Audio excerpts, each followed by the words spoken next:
जय हिंद दोस्तों, एक बार फिर आप सबका स्वागत है एक और नई वीडियो में। आज के इस वीडियो में हम बात करने वाले माता वैष्णो देवी यात्रा की। इस वीडियो में हम आपको माता वैष्णो देवी यात्रा की पूरी जानकारी देने वाले, जैसे माता वैष्णो देवी कब जाए, कैसे जाए, वैष्णो देवी यात्रा में कितने दिन लगेंगे, माता वैष्णो देवी यात्रा के लिए पर्ची कैसे बनाई, माता वैष्णो देवी यात्रा में रुकने की और खाने पीने की क्या व्यवस्था है, हेलीकॉप्टर से वैष्णो देवी यात्रा कैसे करें और वैष्णो देवी यात्रा में आपका कुल खर्चा कितना होगा, ऐसी और भी कई सारी जानकारी हम इस वीडियो में देने वाले। तो माता वैष्णो देवी यात्रा की पूरी जानकारी के लिए वीडियो को अंत तक जरूर देखें। तो चलिए शुरू करते हैं। जय माता दी। सबसे पहले दोस्तों बात करते हैं कि माता वैष्णो देवी कैसे पहुंचा जाए। तो दोस्तों माता वैष्णो देवी आने के लिए आपको सबसे पहले कटरा तक आना होगा, क्योंकि कटरा से ही माता वैष्णो देवी की यात्रा शुरू होती है। तो दोस्तों अगर आप कटरा ट्रेन से आना चाहते हैं तो कटरा का सबसे नज़दीकी रेलवे स्टेशन जम्मू का है, तो आप बाई ट्रेन जम्मू तक आ सकते हैं। और अगर आपको डायरेक्ट जम्मू के लिए ट्रेन नहीं मिले तो आप दिल्ली या फिर चंडीगढ़ आ सकते हैं और फिर वहां से अपनी ट्रेन चेंज करके जम्मू तक आ सकते हैं। इसके बाद दोस्तों जम्मू से कटरा की दूरी लगभग 51 किलोमीटर पड़ जाती है और जम्मू से आपको कटरा जाने के लिए बस, टैक्सी और शेयरिंग टैक्सी की सुविधा मिल जाएगी, जिसके जरिए आप कटरा तक आ सकते हैं। जम्मू से कटरा तक जाने का बस 100 रुपये तक चार्ज कर सकती है, वही टैक्सी 4 से 5,000 रुपये तक चार्ज कर सकती है और शेयरिंग टैक्सी 400 से 500 रुपये तक चार्ज कर सकती है। साथ ही दोस्तों अगर आप फ्लाइट से आना चाहते हैं तो कटरा का सबसे नज़दीकी एयरपोर्ट भी जम्मू का ही है। इसी के साथ दोस्तों अगर आप बस से कटरा आना चाहते हैं तो दिल्ली, नोएडा और चंडीगढ़ जैसी सिटी से कटरा के लिए डायरेक्ट बस भी चलती है, तो आप बाई बस भी कटरा आ सकते हैं। और दिल्ली से कटरा तक आने का बस 1000 से 1200 रुपये तक चार्ज कर सकती है। इसी के साथ अगर आप अपना खुद का पर्सनल व्हीकल लेकर कटरा आना चाहते हैं तो भी आ सकते हैं। कटरा के लिए काफ़ी शानदार हाईवेज बने हुए हैं। तो चलिए दोस्तों हमने आपको लगभग कटरा आने के सभी ऑप्शन बता दिए। आपके लिए जो भी ऑप्शन बेस्ट हो आप उसके जरिए कटरा तक आ सकते हैं। चलिए दोस्तों कटरा में आने के बाद अगर आप कटरा में रात रुकना चाहते हैं तो कटरा में कई सारी होटल बनी हुई है, जिनकी स्टार्टिंग प्राइस 700 से 1000 रुपये होती है। साथ ही अगर आप कटरा में धर्मशाला में रुकना चाहते हैं तो कटरा में कई सारी धर्मशाला भी बनी हुई है, जिसमें आप 200 से 300 रुपये देकर रात रुक सकते हैं। साथ ही कटरा में खाने पीने की सुविधा भी मौजूद है और आपको कटरा में थाली 100 से 120 रुपये में मिल जाएगी। इसी के साथ दोस्तों कटरा से आगे आपको माता वैष्णो देवी यात्रा करने के लिए वैष्णो देवी यात्रा की पर्ची लेनी होगी, और ये पर्ची आप चाहे तो जम्मू के रेलवे स्टेशन से ले सकते हैं। जम्मू के रेलवे स्टेशन पर वैष्णो देवी यात्रा का काउंटर बना हुआ है, आप वहां से पर्ची ले सकते हैं। नहीं तो आप कटरा में आकर भी पर्ची ले सकते हैं, कटरा में भी इसका ऑफिस बना हुआ है। साथ ही अगर आप ये पर्ची ऑनलाइन लेना चाहते हैं तो उसका लिंक भी हमने डिस्क्रिप्शन बॉक्स में दे दिया है, आप वहां से ऑनलाइन माता वैष्णो देवी यात्रा की पर्ची ले सकते हैं। और ये पर्ची लेना जरूरी है, अगर आप ये पर्ची नहीं लेते तो आपको माता वैष्णो देवी यात्रा की अनुमति नहीं होगी। चलिए दोस्तों अब बात करते हैं कि आप कटरा से आगे माता वैष्णो देवी मंदिर तक कैसे जाएंगे। तो दोस्तों आप सबसे पहले इस मैप को देखिए। इस मैप में सबसे नीचे है कटरा और सबसे ऊपर है भवन, यानी कि माता वैष्णो देवी मंदिर। अब कटरा से माता वैष्णो देवी तक जाने के दो रास्ते, एक बाणगंगा वाला रूट और दूसरा है ताराकोट वाला रूट। और आगे चलकर अर्धकुंवारी पर जाकर ये दोनों रास्ते आपस में मिल जाते हैं और फिर उससे आगे मंदिर तक जाने का एक ही रास्ता है।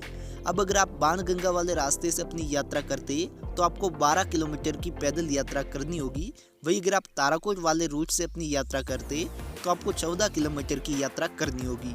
अब दोस्तों दोनों रूट में बस फर्क इतना है कि बाणगंगा वाला रूट थोड़ा खड़ी चढ़ाई का है, वही ताराकोट वाला रास्ता बाणगंगा वाले रास्ते के मुकाबले थोड़ा कम चढ़ाई का है। साथ ही बाणगंगा वाले रास्ते में पैदल यात्रियों के साथ साथ में घोड़े, खच्चर और पालकी वाले भी चलते हैं, इसीलिए बाणगंगा वाले रास्ते में पैदल यात्रियों को चलने में काफी तकलीफ होती है, जबकि ताराकोट वाले रास्ते में सिर्फ पैदल यात्रा वाले चलते हैं। बाकी दोस्तों दोनों ही रूट में आपको खाने पीने की और टॉयलेट वगैरह की सभी तरीके की सुविधा मिल जाएगी।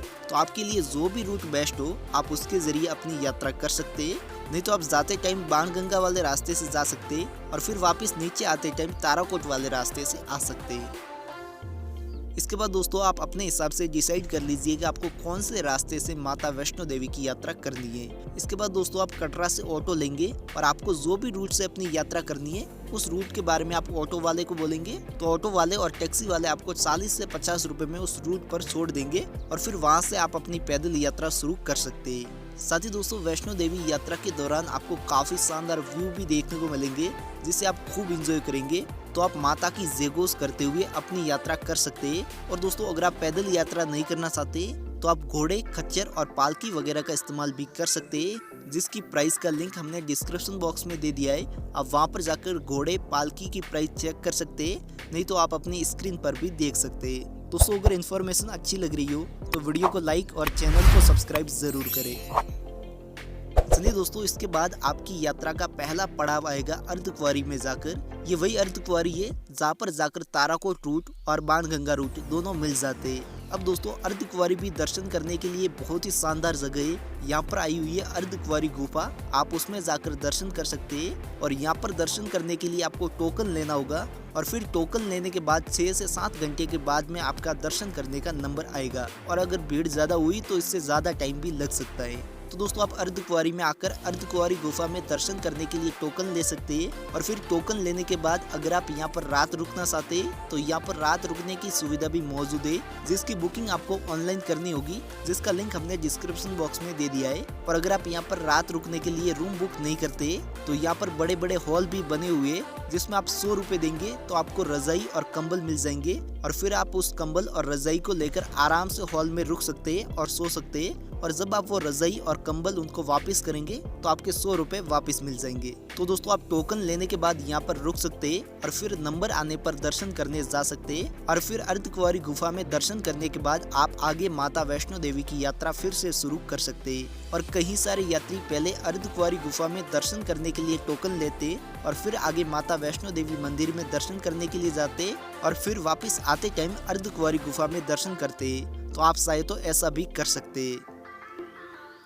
चलिए दोस्तों, अब अर्धकुंवारी से आगे माता वैष्णो देवी यात्रा की बात करते हैं। तो अर्धकुंवारी से आगे मंदिर तक आप चाहे तो पैदल जा सकते हैं, नहीं तो अर्धकुंवारी से मंदिर तक जाने के लिए कार भी चलती है, जिसमें आप 400 से 500 रुपए देकर 1 घंटे में मंदिर तक जा सकते हैं। इसीलिए अगर आप नीचे से घोड़े, पालकी वगैरह से आ रहे हैं तो आप अर्धकुंवारी तक की बुकिंग कीजिएगा, क्योंकि अर्धकुंवारी से आगे आप कार से जा सकते हैं। तो दोस्तों आप आराम से पैदल या फिर कार से माता वैष्णो देवी मंदिर तक आ सकते हैं। इसके बाद दोस्तों माता वैष्णो देवी मंदिर के पास में कई सारे लॉकर रूम बने हुए हैं, आप वहां पर जाकर फ्री में अपना सामान रख सकते हैं। साथ ही दोस्तों बेल्ट और पर्स वगैरह भी आप लॉकर रूम में रख दे, क्योंकि मंदिर में ये सब लेकर जाना अलाउड नहीं है। इसके बाद दोस्तों लॉकर रूम में अपना सामान रखने के बाद मंदिर के पास में कई सारी प्रसाद वगैरह की शॉप बनी हुई है, आप वहां से प्रसाद लेकर दर्शन करने के लिए लाइन में लग सकते हैं। और फिर 4 से 5 घंटे लाइन में लगने के बाद आपका मंदिर में दर्शन करने का नंबर आएगा, तो आप आराम से दर्शन कर सकते हैं और फिर वापस मंदिर से आप बाहर आ जाएंगे।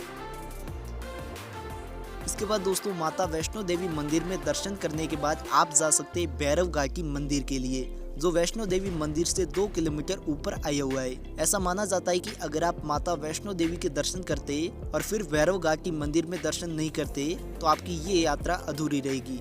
और भैरव घाटी मंदिर तक जाने के लिए रोपवे भी चलता है, जिसमें आप 150 रुपए देकर आने जाने का टिकट ले सकते हैं। नहीं तो आप 2 किलोमीटर पैदल भी दर्शन करने के लिए जा सकते हैं।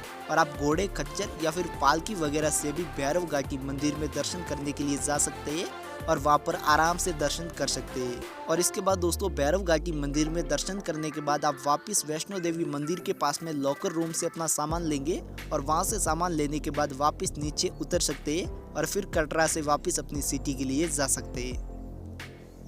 चलिए दोस्तों अब बात करते हैं कि अगर आप हेलीकॉप्टर से वैष्णो देवी यात्रा करना चाहते हैं तो कैसे कर सकते हैं। तो दोस्तों हेलीकॉप्टर से वैष्णो देवी यात्रा करने के लिए कटरा में हेलीपैड बना हुआ है, आप वहां पर जा सकते हैं।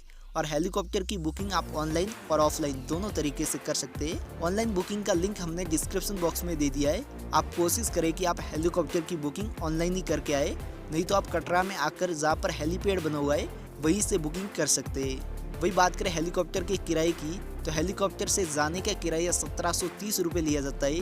वही हेलीकॉप्टर से आने जाने का किराया 3000 से 3500 के बीच में लिया जाता है। इसके बाद दोस्तों हेलीकॉप्टर आपको कटरा के हेलीपैड से हेलीकॉप्टर से आपको सांझी सत हेलीपैड तक लेकर जाएगा और फिर सांझी सत हेलीपैड से वैष्णो देवी मंदिर की दूरी लगभग 1 किलोमीटर पड़ जाती है। और फिर सांझी सत से आगे आप 1 किलोमीटर मंदिर तक पैदल, पालकी या फिर टट्टू वगैरह से जा सकते हैं और फिर मंदिर में दर्शन कर सकते हैं। और फिर मंदिर में दर्शन करने के बाद आप वापस भी आ सकते हैं।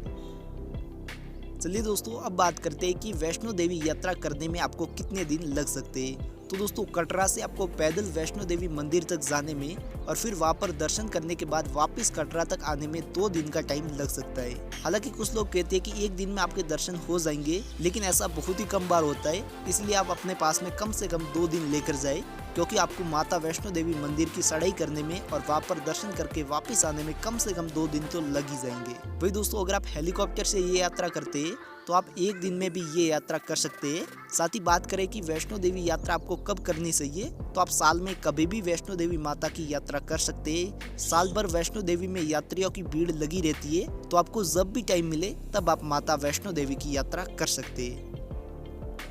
चलिए दोस्तों, अब बात करते हैं कि वैष्णो देवी यात्रा में आपका कुल खर्चा कितना होगा। तो दोस्तों, वैष्णो देवी यात्रा में आपका 2 दिन का होटल का खर्चा 1000 रुपए तक आ सकता है। इसके बाद आपका 2 दिन का खाने पीने का खर्चा भी 1000 रुपए तक आ सकता है। इसके बाद दोस्तों, आपका ऑटो और टैक्सी वगैरह का खर्चा 500 रुपए तक आ सकता है। अगर हम टोटल खर्चे की बात करें तो आपका माता वैष्णो देवी यात्रा का खर्चा 2500 रुपए आ सकता है। और अगर आप हेलीकॉप्टर से ये यात्रा करते हैं तो आपका खर्चा 4 से 5000 रुपए तक आ सकता है। तो चलिए दोस्तों, हमने आपको लगभग वैष्णो देवी यात्रा की पूरी जानकारी दे दी है। फिर भी अगर आपका कोई भी सवाल या फिर सुझाव है तो आप हमें कमेंट बॉक्स में ज़रूर बताइए। हम मिलते हैं जल्दी एक और नए वीडियो के साथ में। तब तक के लिए जय हिंद, जय भारत।